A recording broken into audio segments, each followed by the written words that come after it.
Welcome back to the course. Maybe you watched the previous lecture in this section and were able to edit your interview sequence yourself, or maybe you watched the full-length editing section that I put later on in the course that got me to where I am today. Just to catch you up, we have an Anthony V1 sequence where I have 1 minute's worth of interview clips with both the A camera and B camera. In this video, we're going to add B-roll to our footage.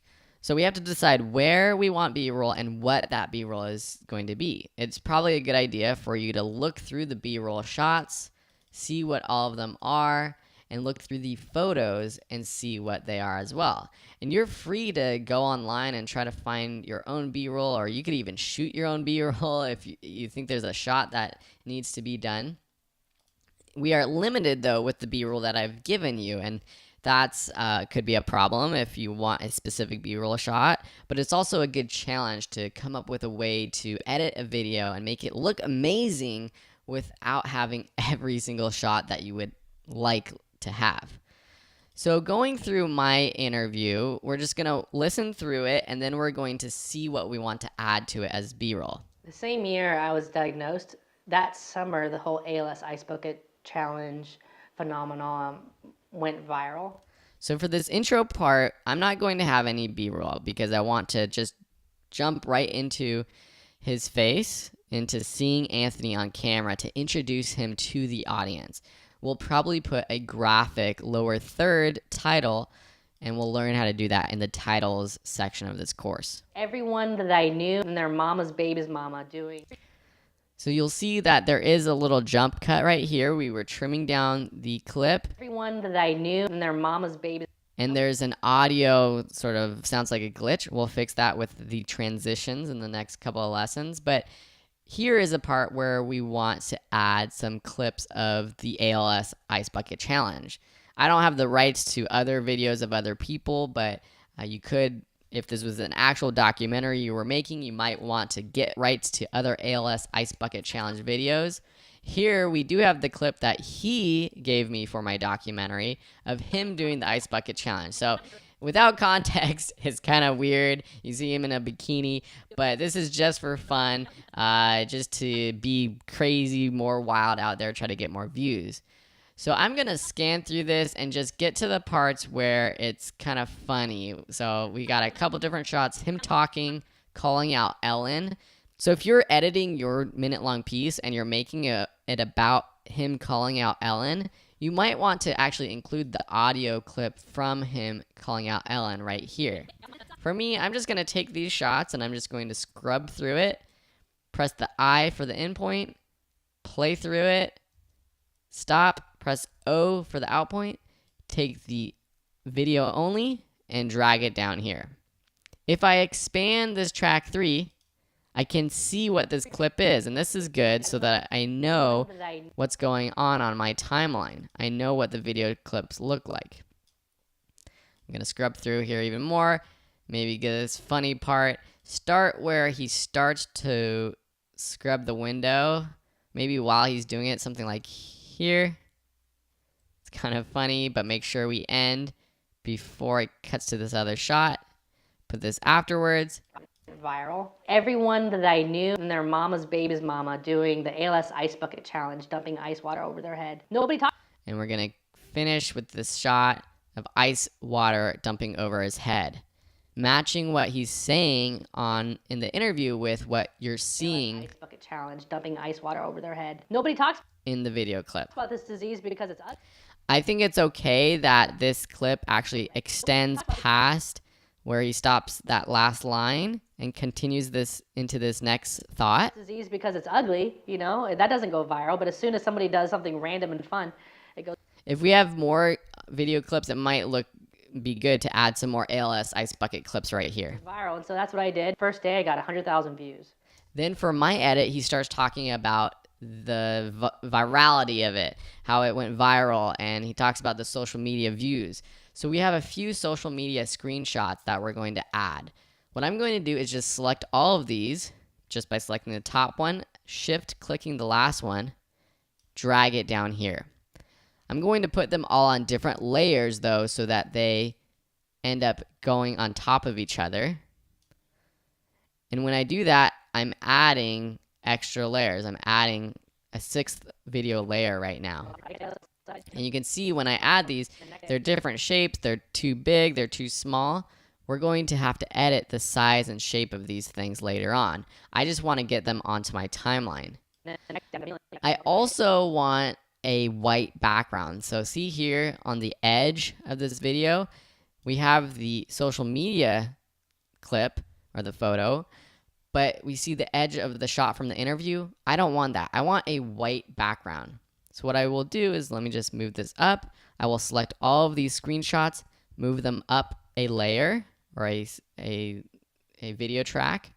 Then I will add a white background right here.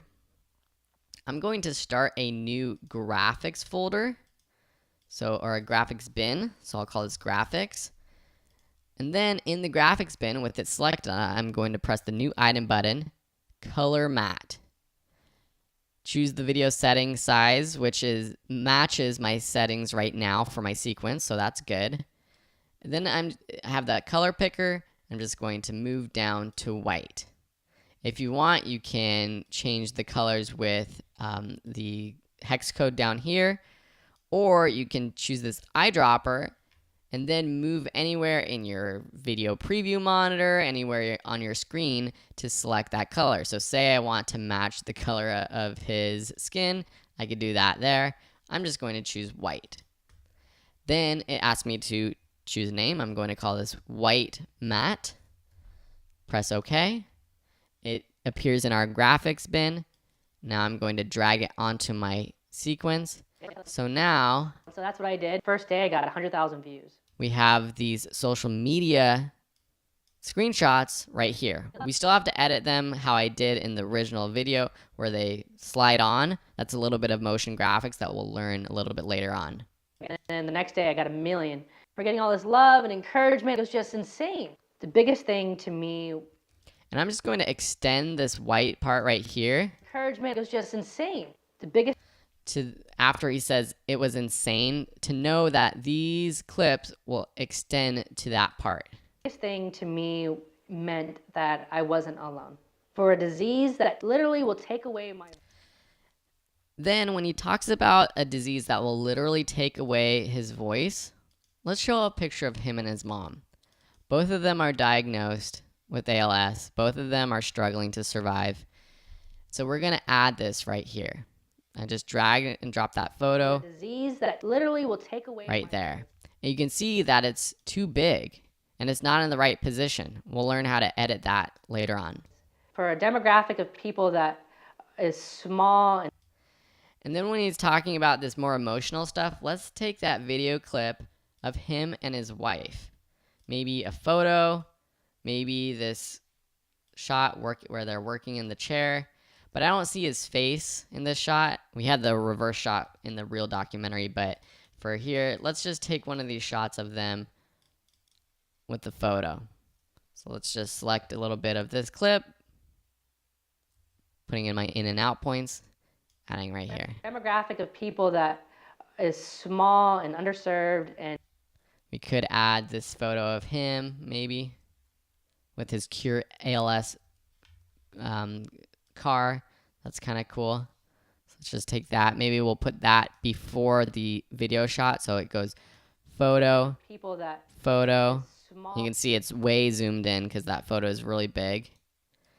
Maybe make the photo of him and his mom just a little bit bigger. That is small and Right now I'm conceptualizing what this is going to look like. Even though it doesn't look like it here in our program monitor, we still have to make all kinds of adjustments to the size of these photos. I just am laying it down for later on. The level of awareness that it's ever needed, this was huge for us. But we still need a lot more support. It was one self.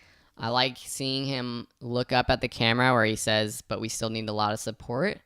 Then we'll just finish on these shots of him cruising around town in his wheelchair, which I think is important, and it's powerful because he's talking about needing more support, and we're showing his life right now, him in a wheelchair. and he's 27 years old. Still needs support, and that's what we're going to end on. Still need a lot more support. It was That might be something you want to start on too. You could start on one of these shots and then end on the other. That could be a cool way to bookend your piece. So now we have our B-roll laid out. We have the ALS Ice Bucket Challenge stuff. We've got the social media stuff. We've got the family stuff of him and his mom and him and his wife, and then him with this disease. In the next lessons, we'll learn how to manipulate these photos and graphics to make them the right size.